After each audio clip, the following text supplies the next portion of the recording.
ఒకసారి కొమ్మూరి గోల్డ్ కి కాల్ చేయండి. తాకట్లో ఉన్న మీ బంగారాన్ని విడిపించి మార్కెట్ ప్రైస్ కి వాళ్ళు కొనుక్కుని మిగతా డబ్బులు మీకు ఇచ్చేస్తారు. హాయ్, వెల్కమ్ టు మనం టీవీ.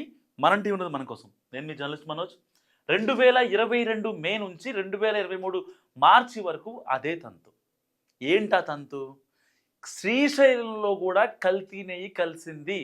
శ్రీశైలంలో చాలామంది వెళ్ళి ఉంటారు, అక్కడ లడ్డూ తిని ఉంటారు. ఇప్పటిదాకా తిరుమల తిరుపతిలో 2019 నుంచి 2024 మధ్య దాదాపుగా 20 కోట్ల లడ్డూలు కల్తీ జరిగింది. సరే, వైసీపీ ఏం చెప్తుంది? జస్ట్ కల్తీ జరిగింది చెప్తుంది. కూటమి ఏం చెప్తుంది? కల్తీ జరిగింది నెయ్యిలో అని చెప్తుంది. అసలు అది నెయ్యే కాదని చెప్తుంది. కానీ వైసీపీ వాళ్ళు ఏం సమర్థించుకుంటున్నారు? ఈ ఇష్యూని ఎలాగైనా సరే దాన్ని స్కిప్ చేసి హైడ్ చేసి మసిబూసి మారాడికాయ చేయాలని చెప్పి చాలా సర్వ ప్రయత్నాలు చేస్తుంది. జోగి రమేష్ గారు కావచ్చు, అంబటి రాంబాబు గారు కావచ్చు.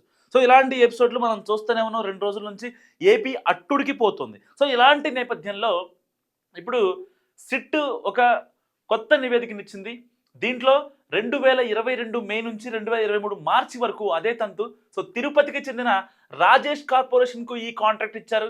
అండ్ అప్పటి వరకు శ్రీశైలానికి విజయ డైరీ నెయ్యి వచ్చేది. సో విజయ డైరీ నెయ్యి అంటే మనకు తెలిసిన విషయమే. అంతకుముందు తిరుమల తిరుపతికి కూడా విజయ డైరీ నెయ్యి మాత్రమే వెళ్ళేది. సరే, దాని తర్వాత అంటే ఈ టెండర్లు వేస్తారు కదా, ఈ టెండర్లు వేసే ప్రక్రియలో కాస్త అటు ఇటు అవ్వడం వల్ల ఎంటర్ అయింది బోలేబాబా. ఈ పనికి మాలిన బోలేబాబా చేసిన పనికి ఇవాళ శ్రీశైలం లడ్డు కూడా అపహాస్యానికి గురైందంటే జస్ట్ ఇమాజిన్. ఎంతమంది హిందువుల మనోభావాలు దెబ్బతిన్నాయి, ఎంతమంది పరమశివుణ్ణి పరమ భక్తితో ప్రార్థిస్తుంటారు ఆయన ఒక్కసారైనా చూడటానికి కోసం ఎంత లోపలికి నడిచి వెళ్తారో తెలుసా? అక్కడ నడిచే వాళ్ళు కూడా ఉన్నారు పైకి. చాలామంది కార్లో ఇట్లు వెళ్తూ ఉంటారు.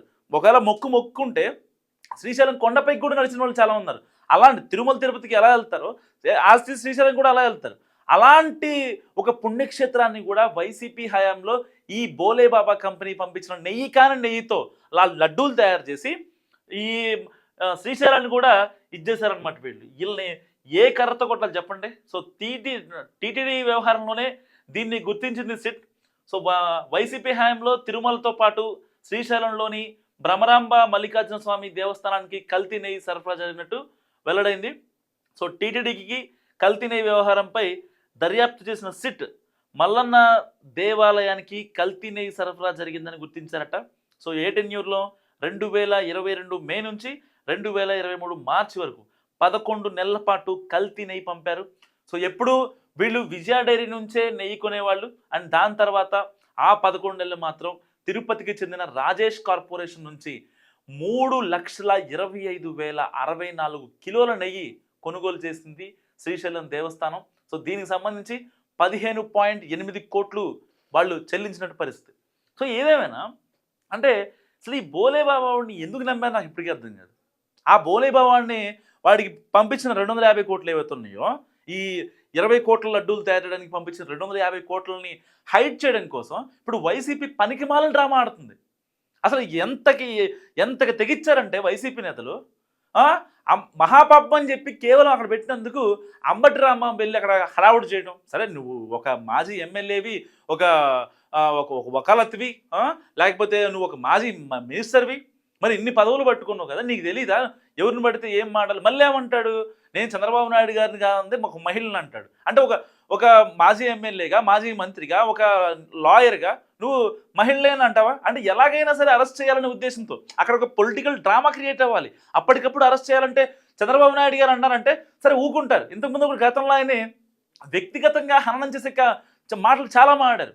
ఈవెన్ వల్లభ వంశీ గారు కావచ్చు, కొడాలి నాని గారు కావచ్చు, ఇంకా సోకాళ్ళు రెడ్డులు, సోకాళ్ళు వెలములు, సోకాళ్ళు కాపులు చాలామంది పిచ్చి పిచ్చిగా మాట్లాడారు. ఆయన ఏం మాట్లాడలే. ఒకటే సమాధానం, 2024 ఎలక్షన్స్ అని చెప్పారు. దాని తర్వాత వైసీపీ అసలు పుట్టగతులు లేకుండా పోయింది. కనీసం మళ్ళీ 2029 కోలుకుంటుందో లేదో కూడా తెలియదు. సో చంద్రబాబు నాయుడు గారు కొట్టిన దెబ్బకి ఇప్పుడు జగన్ పరామర్శ యాత్రలు చేస్తున్నారు. పరామర్శ యాత్రలు ఏంటండి? జోగి రమేష్ గారికి ఏమైంది పరామర్శ చేయడానికి వెళ్ళారు? అంబటి రాంబాబు గారికి అసలు ఏమైందని మీరు పరామర్శించడానికి వెళ్ళారు? దేనికోసం వెళ్ళారు? పరామర్శ ఏంటి? మీ కారు కింద ఒక వ్యక్తి చనిపోతే అతన్ని కదా పరామర్శించాలి. గతంలో మీ కారు కింద ఒక వ్యక్తి చనిపోతే అతన్ని కదా మీరు పరామర్శించాలి. లేకపోతే మీ యొక్క బహిరంగ సభలో, లేకపోతే మీ యొక్క ఆఫీసుల్లోనో, లేకపోతే మీ పార్టీ ఎమ్మెల్యేల దగ్గర, లేకపోతే మాజీ ఎమ్మెల్యే దగ్గర ఎవరైనా చనిపోతే కదా, అంటే మీ పార్టీకి లాయల్గా ఉన్న వ్యక్తులు ఎవరన్నా చనిపోతే మీరు పరామర్శకెళ్ళాలి. వీళ్ళు చనిపోలేదు కదా. ఎందుకు వెళ్ళారు పరామర్శకి? దేనికోసం వెళ్ళారు? ఏ అటెన్షన్ క్రియేట్ చేయడం కోసం వెళ్ళారు? అండ్ అక్కడ కూడా మళ్ళీ కల్తీ నెయ్యి అంబటి రాంబాబు వాళ్ళ ఇంటి దగ్గర పరామర్శించి మాట్లాడిన తర్వాత ప్రశ్న పెట్టారు జగన్మోహన్ రెడ్డి గారు. దానికి సంబంధించి ఏమంటారు తెలుసా? లాస్ట్‌లో ఒక జర్నలిస్ట్ అడిగారనమాట జగన్మోహన్ రెడ్డి గారిని. ఏమని? సార్ కల్తీ నెయ్యి అసలు జరిగిందా లేదా? దీని గురించే కదా ఈ అంబటి రాంబాబు ఎపిసోడ్ మొత్తం.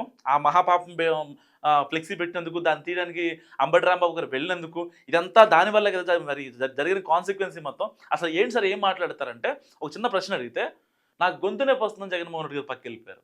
అంటే ఏంటి? దేన్ని అసలు ఇప్పుడు ఇష్యూ క్రియేట్ చేసేది మీరే. మీ హయాంలోనే శ్రీశైలం లడ్డు కల్తీ అయింది. ఇప్పటిదాకా అది ఓన్లీ తిరుమలే అనుకున్నారు చాలామంది. ఇప్పుడు శ్రీశైలం కూడా అనేసరికి అసలు తూ అని ఉమ్మేస్తారు మొహం మీద హిందువులంతా కలిసి. అంటే ఏ మతానికి సంబంధించిందో లేకపోతే పర్టికులర్గా ఇంకోటి అని కాదు. మనోభావాల మీద ఎందుకు ఆడుకోవాలి? ఎమోషన్స్తో మనుషుల్ని ఎందుకు ఆడుకోవాలి? పార్టీలకి ఎమోషన్స్ అనే ఒక రంగు పూసి పిచ్చి పిచ్చిగా చేయాల్సిన అవసరం ఉంది. దాదాపుగా 15 కోట్లు చెల్లించారంట. 3,25,000 కిలోలు. ఎన్ని లక్షల లడ్డూలు? అసలు ఎవరికైనా అర్థమవుతుందా కనీసం? ఏదో మాట్లాడేస్తారు బయటకు వచ్చి. జగన్మోహన్ రెడ్డి గారు ప్రెస్ మీట్కి ఈ ట్రోలర్స్ కనుక వాళ్ళు వెయిట్ చేస్తూ ఉంటారు ఈగర్గా, చాలా ఈగర్గా వెయిట్ చేస్తూ ఉంటారు. జగన్మోహన్ రెడ్డి గారు ఎప్పుడు ట్రోల్ అవుతారా, ఆయన ఎప్పుడు ట్రోల్ ఇద్దామని. జగన్మోహన్ రెడ్డి గారికి అర్థం కావట్లేదు, ఆయనకి ఇచ్చే సోకోల్ రెడ్డి గారికి ఎవరైతే స్క్రిప్ట్ ఇస్తున్నారో వాళ్ళకు కూడా అర్థం కావట్లేదు వ్యవహారం. అంటే ఎందుకు జగన్మోహన్ రెడ్డి గారు ట్రోల్ చేస్తున్నారు? నాకు ఇప్పటికీ ఒక క్వశ్చన్ అనమాట నా మైండ్లో చాలా రన్ అవుతూ ఉంటే, దాంట్లో ఇదొకటి. జగన్మోహన్ రెడ్డి గారిని ఎందుకు ట్రోల్ చేస్తున్నారు కావాలని? ఆయనకి తప్పుడు స్క్రిప్ట్ ఇచ్చి ఆయన్ని తప్పుగా ప్రొజెక్ట్ చేసి ఆయన ప్రతిష్టను ఏం చేద్దాం అనుకుంటా. ఆయన ఒక మాజీ సీఎం, ఒక దివంగత ముఖ్యమంత్రి కొడుకు, ఆయన ఒక మాజీ ఎంపీ, ఒక ఎమ్మెల్యే, ఒక పార్టీ అధినేత. ఆయనకి ఎన్నో పదవులు ఉన్నాయి, ఒక మంచి ప్రతిష్ట ఉంది ఆయనకి సమాజంలో.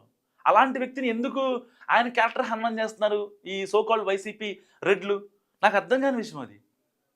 నిన్న కూడా ఆయన పాపం గొంతు నొప్పి వస్తుందని చెప్పారు. అది కూడా వాళ్ళే చెప్పుంటారు. సార్ కల్తీ నెయ్యి గురించి అడుగుతూ ఉంటారు, మీరు పొరపాటు కూడా మీరేం మాట్లాడమాకని చెప్పుంటారు. సోకాల్డ్ రెడ్లు ఎవరైతే క్లోజ్ క్వార్టర్లో ఉంటారో వాళ్ళంతా. అంటే ఎందుకు పాపం ఆయన్ని అంత ఇబ్బంది పెట్టాలి? అసలు ఆయనకి ఇప్పుడు ఏదైతే ఇన్స్టాగ్రామ్లో రీల్స్ కావచ్చు, సోషల్ మీడియాలో ట్రోల్స్ కావచ్చు, పంపించినప్పుడు ఆయన ఎంత బాధపడతారు జగన్మోహన్ రెడ్డి గారు? ఎవరు అర్థం చేసుకోరు ఆయన బాధ. సో అంటే ఒక రకంగా టాపిక్ వస్తే జగన్మోహన్ రెడ్డి గారు పక్కన పెట్టిద్దాం. సో 2023 మార్చి నుంచి అదే తంతు దాదాపుగా 14 నెలల పాటు కల్తీ నెయ్యిని పంపించింది బోలేబాబా డైరీ. సో హిందువుల మనోభావాలతో ఇక్కడ కూడా ఆడుకున్నారు. సో సిట్ నివేదిక మళ్ళీ ఏమన్నా ఇస్తే ఇంకొక ఆలయం కూడా బయటపడే అవకాశం ఉంది. మరి ఏ ఆలయాల్లో ఈ కల్తీ నెయ్యి కలిపింది, ఈ బోలేబాబా వాళ్ళు ఇంకెంతమందికి, ఇప్పుడు సపోజ్ అన్నవరం కావచ్చు, విజయవాడ కనకదుర్గమ్మ కావచ్చు, వీళ్ళు వేరే వేరే డైరీల నుంచి పంపిస్తూ ఉంటారు కదా, వాళ్ళతో కూడా ఈ బోలేబాబా డైరీ వాడు మళ్ళీ ఏమైనా కొలాబరేషన్ ఏంటంటే అక్కడ భయం వేస్తుంది అందరికీ. సో మీరేమనుకుంటున్నారు ఈ శ్రీశైలం ఇష్యూ గురించి? మస్తు కామెంట్ చేయండి. చూస్తూనే ఉండండి మన టీవీ.